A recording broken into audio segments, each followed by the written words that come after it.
A Journey of Words. Adam's Big English Adventure.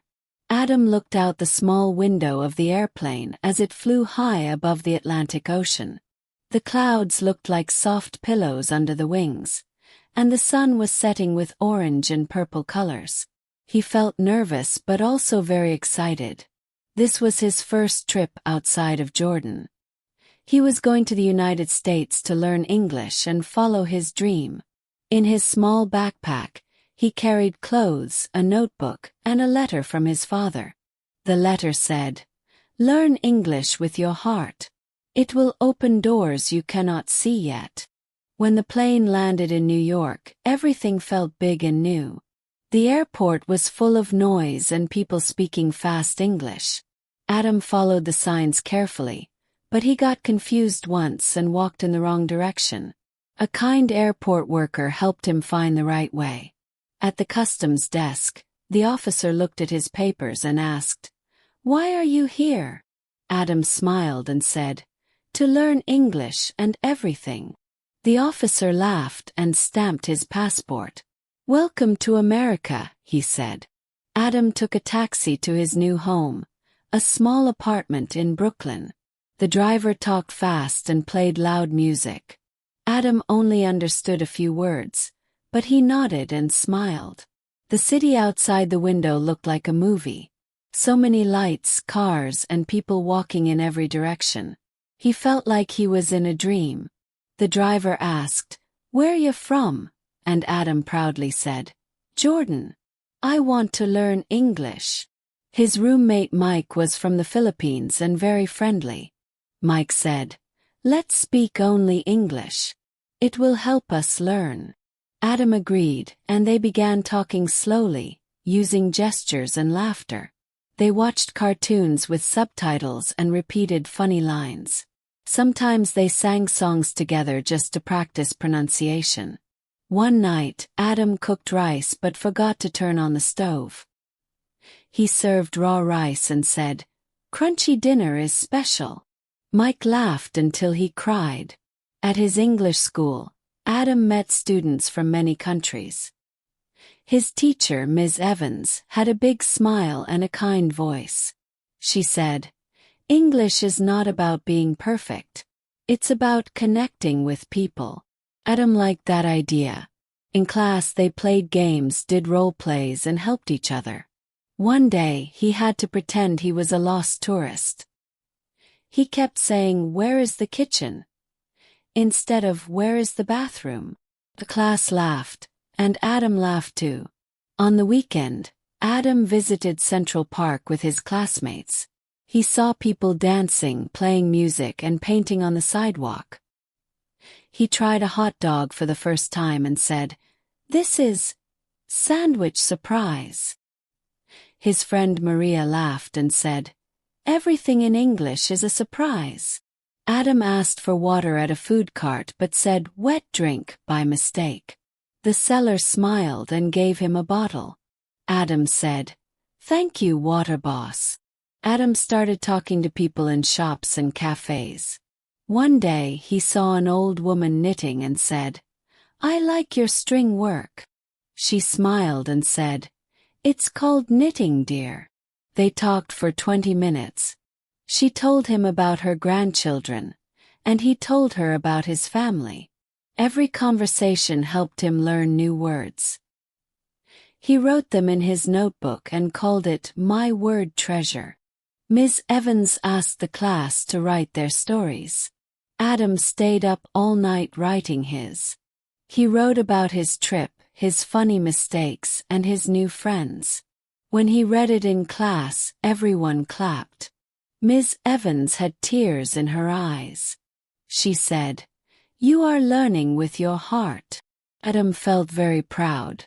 It was not just about grammar, it was about living. Adam found a part-time job in a bookstore. The owner, Mr. Lewis, was kind and patient. Adam helped organize books and talk to customers. He loved reading book titles and learning new words. One day a boy asked, "Do you have magic books?" Adam said, "All books are magic." Mr. Lewis smiled and said, "You're not just learning English. You are using it to inspire." One evening, Adam helped a lost tourist find the subway. He gave directions in English for the first time. The tourist said, "Thank you, my friend." Adam smiled for hours. He told Mike, "Today I was the helper, not the one who needs help." It made him feel strong and useful. He wrote in his notebook, "I am growing." A few weeks later, Ms. Evans announced a talent show at school. Every student could perform something in English: songs, poetry, jokes, or short stories. Adam decided to tell a funny story about his first week in New York. He practiced every night, standing in front of the mirror and speaking slowly and clearly. On the day of the show, he was nervous but ready. When he stood on stage, the lights were bright and his heart beat fast. But when he started speaking, people smiled and laughed. He even added a silly voice for one character. When he finished, the room was full of claps and cheers. After the show, many students came to talk to him. One girl said, "I want to speak English like you one day." Adam smiled and said, "We can do it together." He felt like he belonged. Later that night, he called his family and told them everything. His mother cried happy tears and his father said, "I'm proud of you, son." Adam looked out his window and whispered, "Thank you, New York." He knew the journey was still long, but now he was not afraid. In the months that followed, Adam joined a library club where members read one English book each month. The first book was a simple mystery story.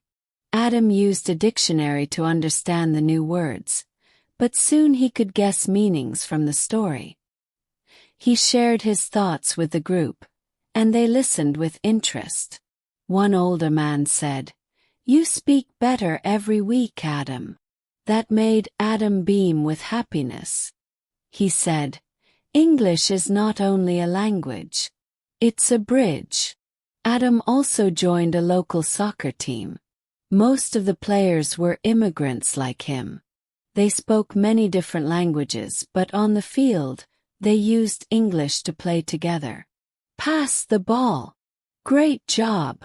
"Nice goal." These small phrases helped Adam feel confident. He made new friends and laughed a lot during practice. After games, they went to eat together and shared stories. Every meal was a mix of languages and laughter, but always with English at the center. He started to write a blog about his experiences learning English. At first, only a few people read it, but soon it began to grow. People from other countries commented, saying, "Thank you, Adam. You give us hope." Adam felt surprised and proud. He never thought his words could help others. He added pictures and stories every week, showing his mistakes and his progress. His favorite post was called, "My First Real Conversation in a Taxi." Adam's English was getting better every day, but he still made funny mistakes. One morning he went to a cafe and asked for a cup of cat instead of a cup of tea. The server laughed and said, "Meow. Coming right up." Adam blushed but laughed too.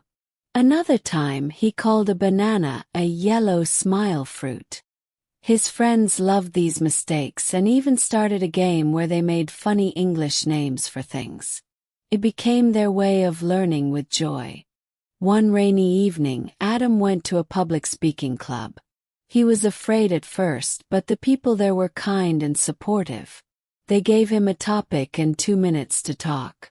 Adam spoke about his home, his dream, and the importance of learning English. When he finished, there was silence for a second, then loud applause. A woman said, "You speak from the heart. That's what matters." Adam left that night feeling 10 feet tall. As Adam's first year in the USA came to an end, he looked back and smiled.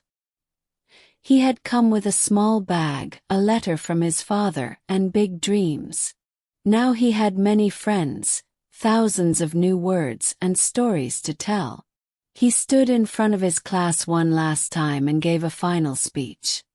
He said, "English gave me more than language. It gave me courage, hope, and connection." After class, Ms. Evans gave him a small box. Inside was a pen with the words, "Write your story" on it. She said, "Adam, your journey is just beginning."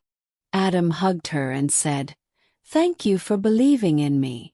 On the flight back to Jordan for a short visit, Adam looked out of the airplane window.